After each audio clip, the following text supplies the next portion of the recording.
I begin to sing. ማዳናዬ አዳና አባታችንን ወጣት ናቸው፣ በእድሜያቸው ገና ወጣት ናቸው። በጥይት ደብ አየሉ ታተና ሲሉ በስተን አለ እንዴት ትበዛለህ? ከአንድ ቤተሰብ ባለሙሉ ዲን ባለቤት ሙስሊም ነኝ። በአሁን ሰዓት ላይ ክርስትና እምነት ተከታይ ወገኖቻችን ያላችሁበት ህመም ያላችሁበት ሲቹዌሽን ከኛ በላይ ሊረዳ የሚችል አካል አለ ብዬ አላስብም። ሰላም ጤና ይስጥልኝ ውድና የተከበራችሁ የአዳም ቲዩብ ቤተሰቦች እንደምን አላችሁ? እንደምን ሰነበታችሁ? በኢትዮጵያ ኦርቶዶክስ ተዋሕዶ ቤተክርስቲያን ላይ እየተደረገ ያለው ጫና እጅግ በጣም እየጨመረ ነው። በተለያዩ ሀገራትም እንደዚሁ ሰላማዊ ሰልፍ እየወጡ ስቶፕ ኪሊንግ ኢትዮጵያን ኦርቶዶክስ ክርስቲያን እየተባለ ነው እና ይህም በመመልከት እኛስ የኢትዮጵያ ህዝቦች ምን እያየን ያለ ነው? ሰላም ጤና ይስጥልኝ። አንዳንድ ሰዎች ቤተክርስቲያንን ለማቃጠል ጳጳሳትን ለማግደል እቅድ ይዘዋል። አሁን ከዚህ በኋላ የምትመለከቱ ሰው ቀጥታ የተናገረውን ነገር ለማቅረብ ሞክራለሁኝ ከስድቡ በቀር ስድቡን ለእናንተም ጆሮ ስለማይመጥን ቆርጬ አወጣዋለሁኝ። ከዛ ውጭ ግን ያለውን የተናገረውን መረጃዎች ሙሉ ለማስቀመጥ ሞክራለሁኝ። እንደ መረጃ ያዙት። በኋላ ወሎ ላይ ኦርቶዶክሳውያን ቢገደሉ፣ ቤተክርስቲያን ቢቃጠል፣ አሊያም ጳጳሳት ቢገደሉ ከነኚህ ሰዎች ራስ አንወርድ። ተከታተሉት። ስለዚህ እስከ ቤተክርስቲያኑ እስከ ገዳሙ ነው። አዎ በትክክል በለው እያልኩ ነው። ይሄ ሌባ ካልጠፋ ሰላም አይገኝም። ወላሂ ነው የምላችሁ። ወላሂ ጳጳስ ወሎ ውስጥ አይቀመጥም። እመነኝ።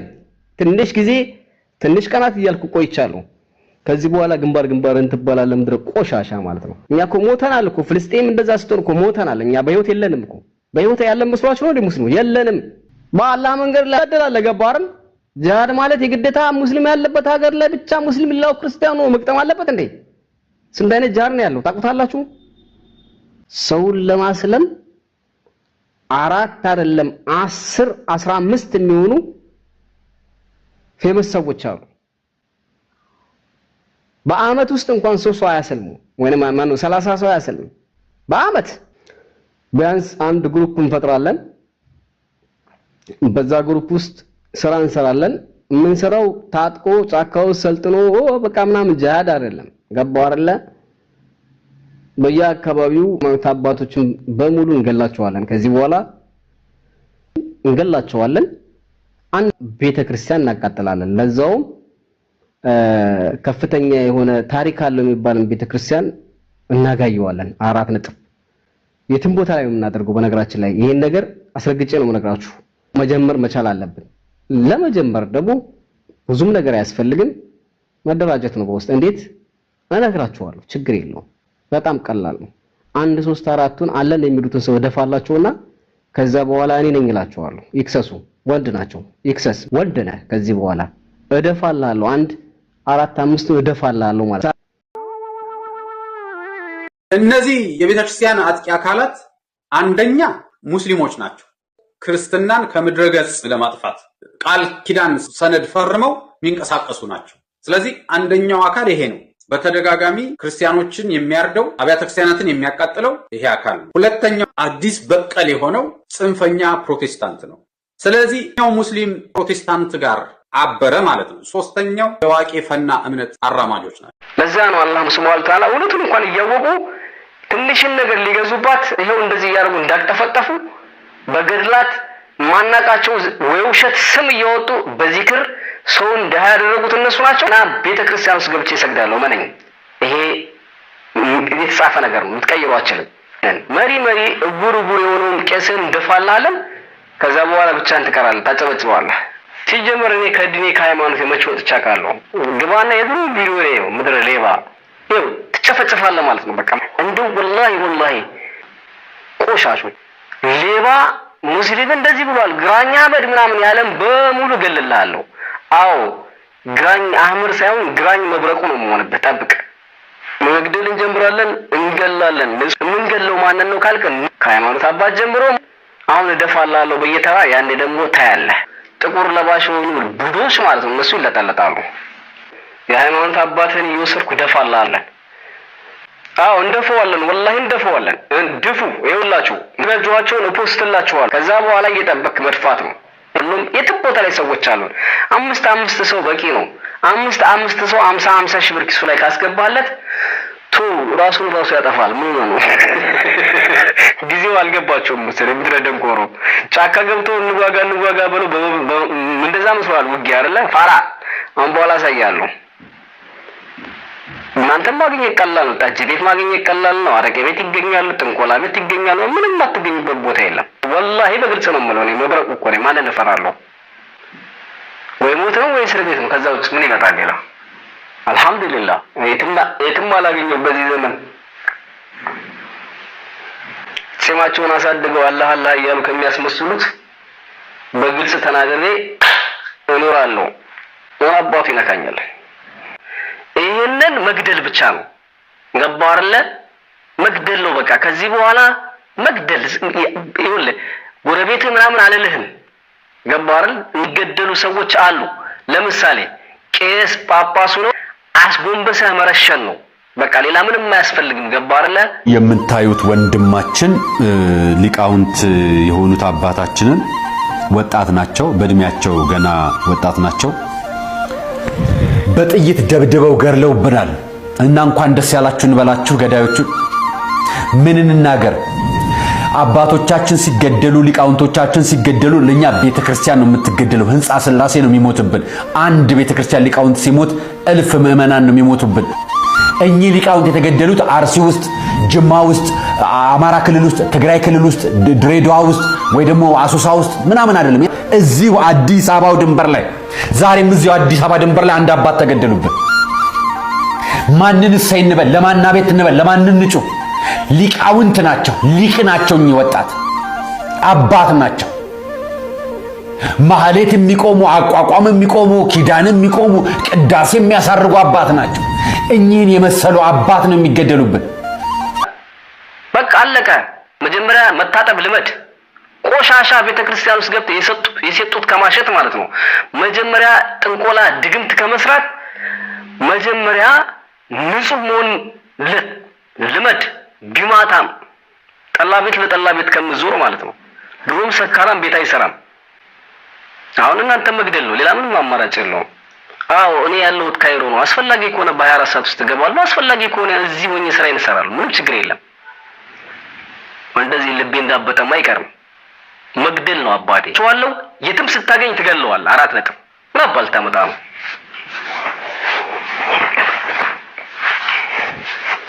ምን አባል ታመጣ ነው? የትኛው ጳጳስ፣ የትኛው መሪ፣ የሃይማኖት የትኛው ደፍተራ? አብዛኞቻችሁ እኔ ከማምጣቴ በፊት እናንተም ታውቋቸዋላችሁ። አሁን እነሱ ላይ ታርጌት አድርገን በጥይት ግንባሩን እየደፋህ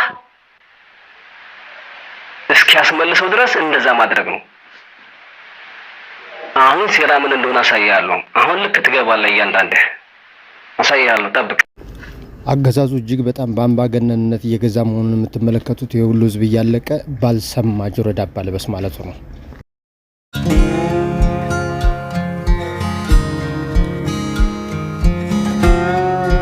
ቅዳሴ የሚያሳርጉ አባት ናቸው።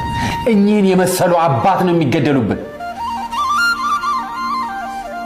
ቅዱስ እግዚአብሔር አብና ጎጆ አርሴማ አገልጋይ ናቸው። የአንድ ልጅ አባት ናቸው። እኚህን አገልጋይ አባት በአደባባይ ረሸኗቸው። በመሃል አዲስ አበባ በኢትዮጵያ ውስጥ እዚሁ ከተማ ላይ በ5 ጥይት ደብድበው ገደሏቸው።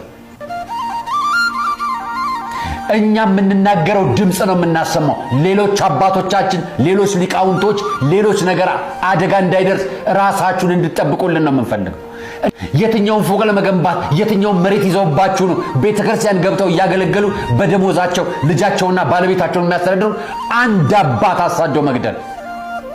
የትኛው አዋቂነት ነው? የትኛው ጀግንነት ነው? የትኛው ቂም ነው ይህንን የሚያደራርሰን? የሃይማኖት አባት መግደል፣ ሽማግሌ መግደል፣ ነፍሰ ጡር ሴት ማገት፣ መግደል። መቼ ነው ይቺ ሀገር ሰላም የምታርፈው? መቼ ነው እፎይ የምንልባት? አንድ ጥይት ቋር በ5 ጥይት ነው የገደላቸዋቸው። በሃይማኖት ስም የሚደረጉ ስድቦች፣ የሚደረጉ ጥላቻዎች፣ የሚደረጉ ዘለፋዎች፣ የሚደረጉ ንግግሮች በሙሉ መጨረሻቸው ነፍስ ግድያ ነው። ይኸው አባቶቻችን እየለቀማችሁ መግደል ጀመራችሁ። ሰፈራ ላይ በጩቤ ገደላችሁ፣ ናዝሬት ላይ ቅዳሴ ውስጥ ገብታችሁ ገደላችሁ። ዛሬ መታችሁ ደግሞ አዲስ አበባ የካባዱ ላይ ደግሞ እኙ በ5 ጥይት ገደላችሁ። የአዲስ አበባ ፖሊስ የለም እንዴ?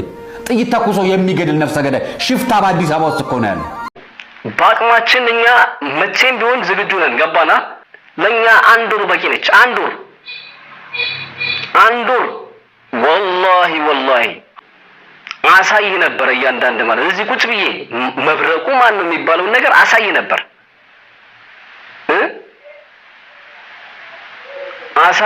ይኸውልህ እኔ ማለት የተጫረ ክብሪት ነው ብያለሁ። ምድረ እንጨታም ማለት ነው። አሁን ቻለው እንግዲህ ዓለም ላይ ያለ ሁሉም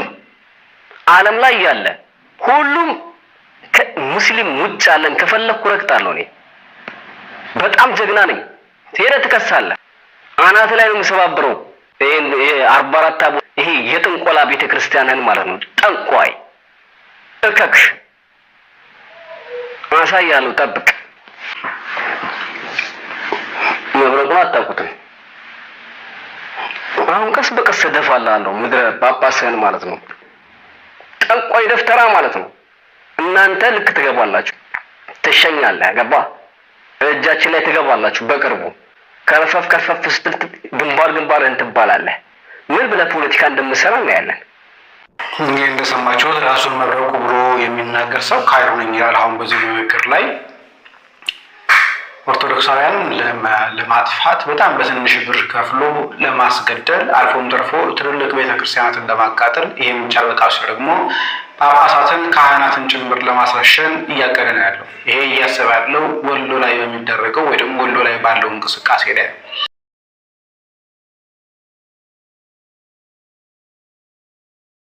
አሁንም ይህንን እየሰማችሁ ዝም ብላችሁ የምታጨበጭቡ የምታለቀልቁ ኦርቶዶክሳውያን ለእናንተ ወየውላችሁ። እንዲህ እያለ በህግ ለማይቀርብ እንዲህ እያለ ብር ፈንድ እያደረጉ ምዕመናን ለሚያስፈጁ ካህናትን ለሚያስፈጁ ከዚህ በላይ ምስክር አለ ብዬ አላስብም። ይህ ሰው ቁጭ ብሎ ቲክቶክ ላይ ራሱ መብረቁ ብሎ እየጠራ የሚናገር ሰው እንደፈለገ ካህናትን ቤተክርስቲያን የሚሳደብ ሰው ነው። በኢትዮጵያ ኦርቶዶክስ ተዋሕዶ ቤተክርስቲያን ላይ እየተደረገ ያለው ጫና እጅግ በጣም እየጨመረ ነው። በተለያዩ ሀገራትም እንደዚሁ ሰላማዊ ሰልፍ እየወጡ ስቶፕ ኪሊንግ ኢትዮጵያን ኦርቶዶክስ ክርስቲያን እየተባለ ነው።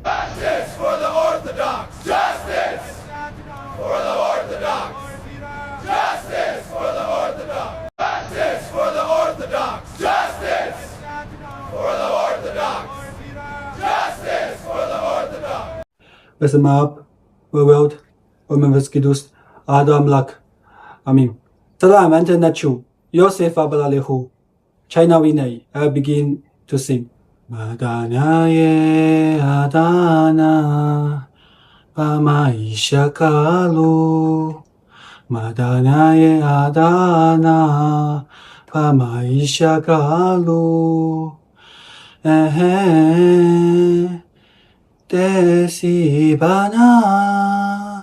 데시바나 아나벨루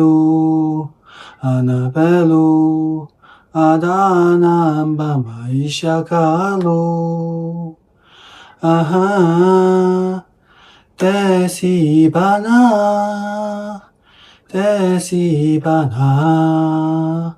아나벨루 አዳናም በማይሻካሉ እግዚአብሔር ሰላም ወኔው የሞተ የተሰለበ ሁሉን ነገር በእግዚአብሔር እያሳበበ አየህሉ ዳርተና ሲሉ በስተን አለ። እንዴት ትበዛለህ? ከአንድ ቤተሰብ 8 ሰው ነው የተገደለው። ቀሲስ ከአንድ ቤተሰብ 8 ሰው ነው የተገደለው። እንዴት ነው የሚበዛው? በአንድ ሳምንት 48 ሰው ነው የሞተው። እንዴት ነው የሚበዛው? በሁለት ዓመት ጦርነት 1 ሚሊዮን ትግሬ እስካሁን የአማራ አልተቆጠረም። ምናልባት 5-6 ሚሊዮን አማራ ሞቷል። እስካሁን ገለውታል፣ አልተቆጠረም። እንዴት ነው የምትበዛው? እነሱ 4 ሚስት ያገባሉ፣ 6 ሚስት ያገባሉ፣ 40-50 ይወልዳሉ። እነሱ ይበዛሉ። ገዳይ እየበዛ ሟች እያነሰ ነው የሚሄደው። እውነቱ ይሄ ነው። በኢኮኖሚ ጠንካራ ናቸው። ሱቁ የነሱ ነው፣ ዳቦ ቤቱ የነሱ ነው፣ ገቢው የነሱ ነው። ባንክ ከፍቷል። አሁን ትልቁ ነገር ደግሞ ባንክ ከፍቷል። አብይ አህመድ ባንክ ከፍቶላቸዋል። የእስልምና ባንክ ብዙ ነው። እውነቱን ነገር የእስልምና ባንክ ብዙ ነው። ኦርቶዶክሳና የላትም። ቆይ ልነግርህ ልጨርሻለሁ። የላትም ስለዚህ መኒ ላውንደሪንግ ይሰራል። አረቦቹ ብር ቢልኩ ምን ቢል ማን ያለው? ባንኩን የበላይኛው እነሱ ናቸው፣ የበታችኛው እነሱ ናቸው። ሰይፉ ገብቶ ተቀምጧል። በየመስጊዱ ስር ስልጠና ነው። ይኸውና እንዴት አንድ አሁን ብታሰማና እንደው ቪዲዮ አልክም ብዬ ነው እንጂ አንድ ምልክት መስጊድ ውስጥ የሚያስተምረው ምን እያለ እንደው ታውቃለህ? ስትገሉት የሚዘገንን አይነት ግድያ እንዳትገሉ እንትኑ የሚፈቅደው ቁርአኑ የሚፈቅደው አይን አውጡ አይልም፣ ምላስ አውጡ አይልም፣ ሌላ አንጀት ገንትሩ አይልም። ደስ የሚል ክብር ያለው አገዳደል ግደሉ ነው እያለ ሼኹ ነው የሚያስተምረው። መስጊድ ውስጥ ስለ ግድያ ነው የምትማር። ታቱን አስተራረዳችሁን አሳምሩ። እንዴት ነው አስተራረድን ማሳመር ሲባል? አንድ ሰው ቢላውን በደንብ አድርጎ ይሳለው። ቢገደል እንኳን አገዳደሉን አሳምረው። ጂሃድ ላይ አገኘው አንድ ካፊር፣ የዛኔ ትገለዋል። ስትገለው ግን ካፊር ቢሆንም አገዳደሉን አሳምር። ታይተዋል። በአደባባይ ደሴ ላይ ያሉትን የገብርኤልን ቤተክርስቲያን ለምንድነው የምናቃጥለው? እሱን አንነካውም። ሰውን የሚሆነው ምን አድርገን እሱን መስጊድ ነው የምናደርገው እኮ ብለው በአደባባይ የሚነግሩ ተነግረዋል። ተነክተዋል። አልተነኩም። የሚመጣው ለማንኛውም ስማ ይጨርሻል። መዘጋጀት ያስፈልጋል፣ መሰባሰብ ያስፈልጋል፣ መደራጀት ያስፈልጋል። እንዴት የሚለውን ራሳችሁ ሚስት ስታገቡ እንዴት ግብረ ስጋ ግንኙነት እንደምታደርጉ እንዴት ልጅ እንደምትወልዱ ያስተማረ ሰው የለም። ያለ ማንም ያስተማረ ሰው የለም። እየሞትክ ነው። ከሞት ለመዳን እንዴት ጀግና ውለድ፣ አምጠህ ጀግና ውለድ። ይሄ የሚቆመው በነፍጥ ብቻ ነው። የምትከበረው በኃይል ብቻ ነው። ገዳይህን ሳይገል በፊት ገድለ ስትጥለው ብቻ ነው የምታሸንፈው። ይሄ እኔ ዘመዴ እይታ ነው፣ ምልከታ ነው፣ አቋም ነው። ሁሉም የኢትዮጵያ ኦርቶዶክስ ተዋሕዶ ቤተክርስቲያን እያለቅን እየተገደልን በዛለን የሚለውን አጓጉል ብሂል ትቶ ወደ መፍትሄው መሄድ ያስፈልጋል። በየትኛው ሂሳባዊ ስሌት ነው ሰው እየተገደለ እየተጨፈጨፈ የሚበዛው? የመቀነስ ምልክት አታውቁም እንዴ? በአፍ ዝም ብሎ ከላይ መደመር ይባላል፣ ከታች እየተቀነሰ ነው ያለው እና ይህን የተቃራኒ አካሄድ በጣም ልናውቅ ይገባል ክርስቲያኖች።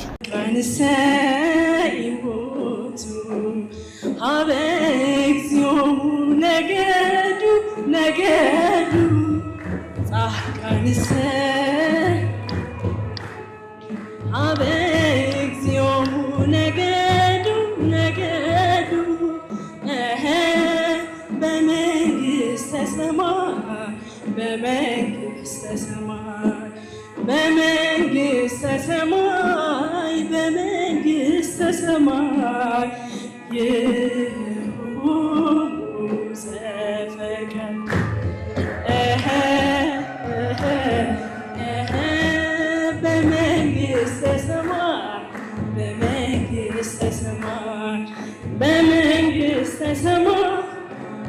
ሰማይ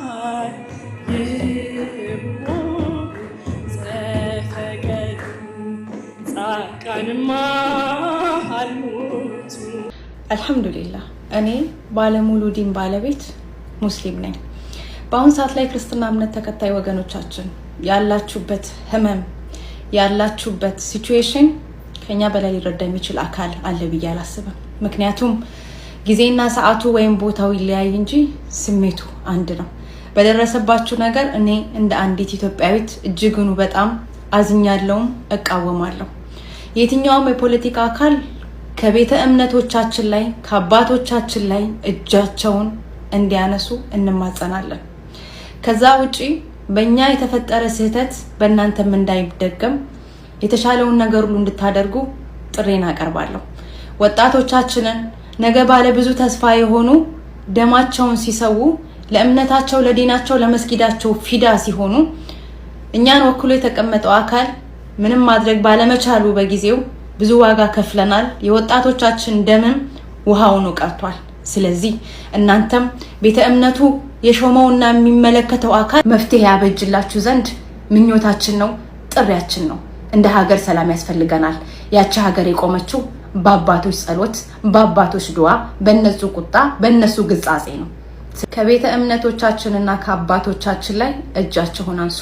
የኢትዮጵያ ሕዝብ አማኝ ነው።